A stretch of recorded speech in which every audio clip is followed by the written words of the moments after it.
Good day mga negosyo. Ako nga pala si Jepoy, isang negosyante. Isa rin akong DJ.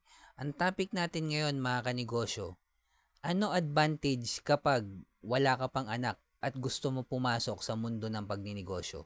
Ito tapusin mo tong video ko, sigurado marami kang matututunan. Ito yung mga advantage mo mga kanegosyo kapag nagsimula kang magnegosyo nang wala pang anak. Ako nga pala si Jepoy, isang negosyante. Isa rin akong DJ. Kung kailangan nyo pala ng DJ sa club, sa bar, sa event, message lang kayo dito sa page ko or comment lang kayo. Bilang negosyante, meron akong 10 taon na karanasan na pagkalugi sa pagninegosyo.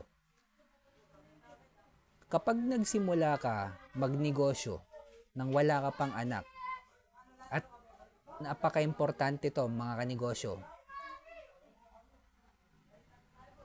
kahit malugi ka mga kanegosyo at wala ka pang anak, at sa mundo ng pagninegosyo, hindi mo maiiwasan ng pagkalugi sa loob ng ilang taon.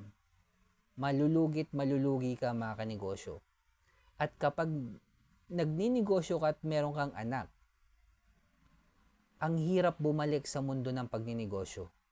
Bakit? Una, may binubuhay ka ng pamilya. Pangalawa, kapag nalugi ka, hindi mo pwedeng sabihin sa anak mo na, "Nak, wag muna tayong kumain, nalugi si tatay." Automatic kapag nalugi ka, kailangan mo magtrabaho agad kasi may anak kang papakainin. At mararanasan mo talaga ang pagkalugi sa pagninegosyo kasi magkakamali ka dyan. Hindi mo mape-perfect yan. Sobrang hirap bumalik sa mundo ng pagninegosyo kapag may anak ka na. Hindi to tulad ng binata ka na nagsimula ka magnegosyo. Kahit malugi ka, pwede kang tumira sa nanay mo. Pwede kang ikaw lang magutom, isang beses ka lang kumain isang araw. Pwede yun. Habang nagre-recharge ka. Pero kung may anak ka na mga kanegosyo, ang hirap bumalik. At ang hirap magnegosyo kapag may anak ka na. Kasi iba yung problema mo sa pamilya mo sa problema mo sa pagninegosyo. Pwede nyong sabihin, Boss Jepoy, bakit si ganito? May anak naman pero naging matagumpay sa pagninegosyo. Paano po ba yung matagumpay nyo mga kanegosyo? Ito ba yung napapranchise nila yung negosyo nila? Napakorporate nyo ba yung negosyo nyo? Paano ba yung matagumpay sa inyo? Yung matagumpay ba sa inyo yung marami lang benta araw-araw? Matagumpay ba sa inyo yun? Na-applyan ba nila yung negosyo nila ng distribution model? Licensing business model? Ilan yung empleyadong pinapasahod nila? Isa, dalawa? Matagumpay ba sa inyo yun? Mga kanegosyo, hindi ko minamaliit yung mga maliliit na negosyante. Pare-pareho lang ho tayo. Pero magkakaiba ho tayo ng pangarap. At sinasabi ko lang mga kanegosyo, sa mundo ng pagninegosyo, lagi kang malulugi. Kung meron ka ng responsibilidad or anak or pamilyang binubuhay, ang hirap magnegosyo. Halimbawa sa negosyo, wala kang kita ngayon, kailangan kumain ng anak mo, pamilya mo.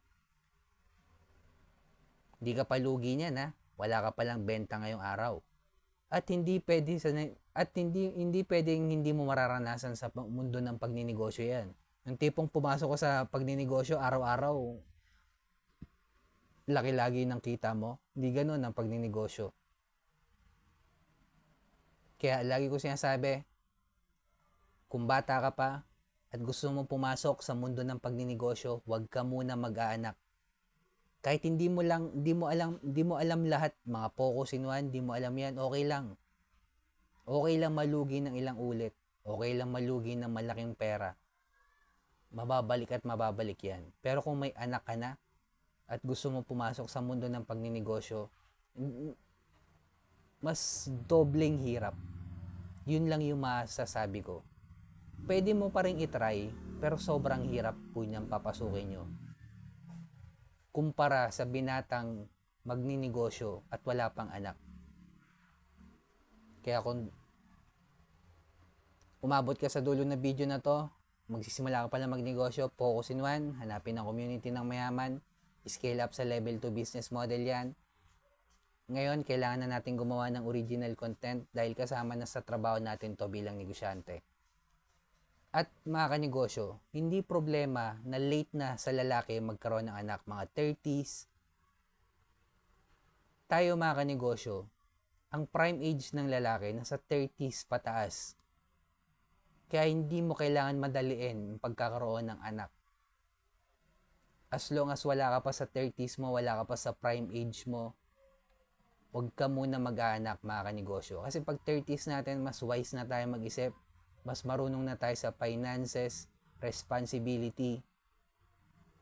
Yung emotion natin, mas control na natin, mas matured na tayo. Yan talaga ang prime age nating mga lalaki. Kaya wag muna tayo magmadali magkaroon ng anak. At sa mga negosyanteng dumadanas ng pagsubok or struggle, huwag natin kalimutan mag-pray kahit anong religion natin. Peace.